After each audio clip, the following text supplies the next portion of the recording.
Hey there, this is Lynn. I'm here today to share with you some communication that I had with LMNT customer service. So, I am always trying to get more information about things that might cause a histamine response for me. And I was just curious about the natural flavors. And I've been doing a little bit of research into natural flavors, um, which I think it's kind of hard to kind of nail down what's actually in them.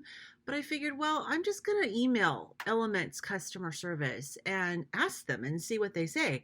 So they were so great, and they were really good customer service to deal with. Very kind and friendly, and very thorough in their response.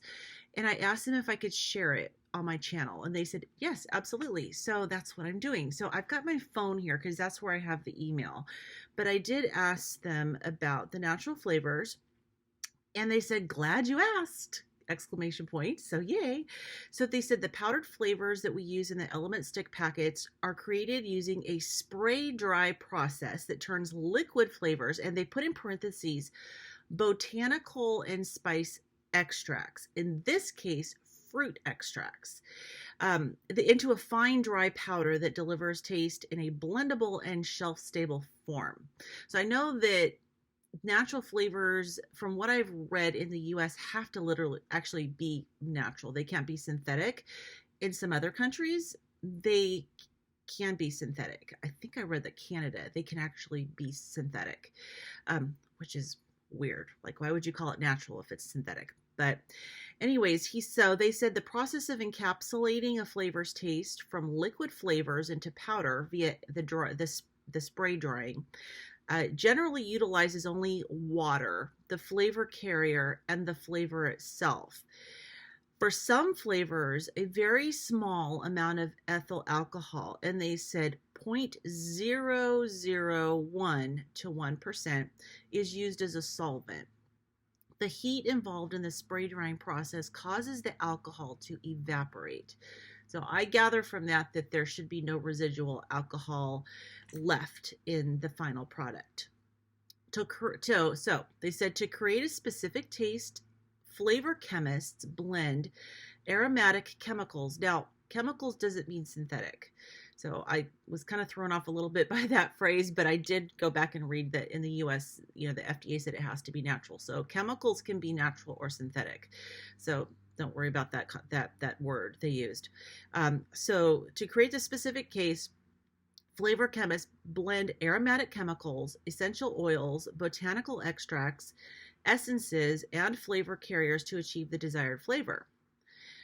So then they said in our own ingredients list, we simply disclose natural flavors, and you'll find that in a lot of products. So you might be wondering, see how nice this person is? They're like so conversational. I was really impressed by this response. Anyways, I diverge.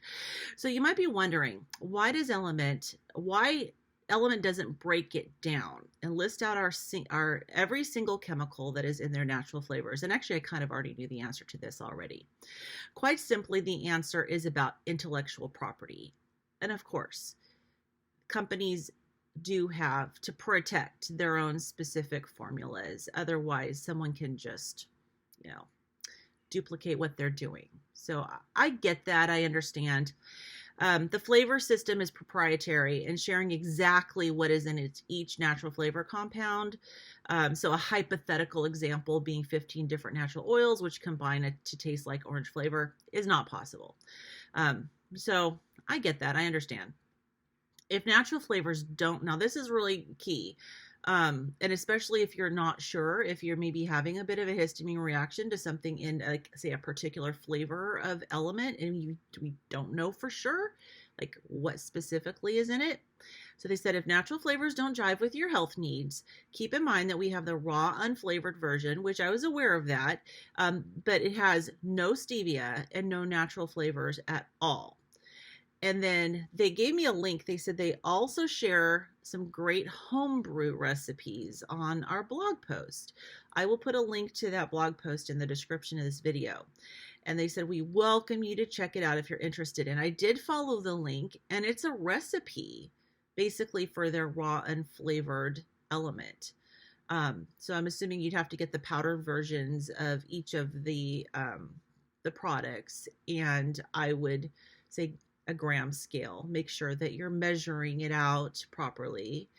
I would definitely make sure that I like multiply the recipe to make enough, but they give guidelines in this blog post about the best approach to take. So it's a nice that they do that. Like they didn't have to actually give away their basic recipe.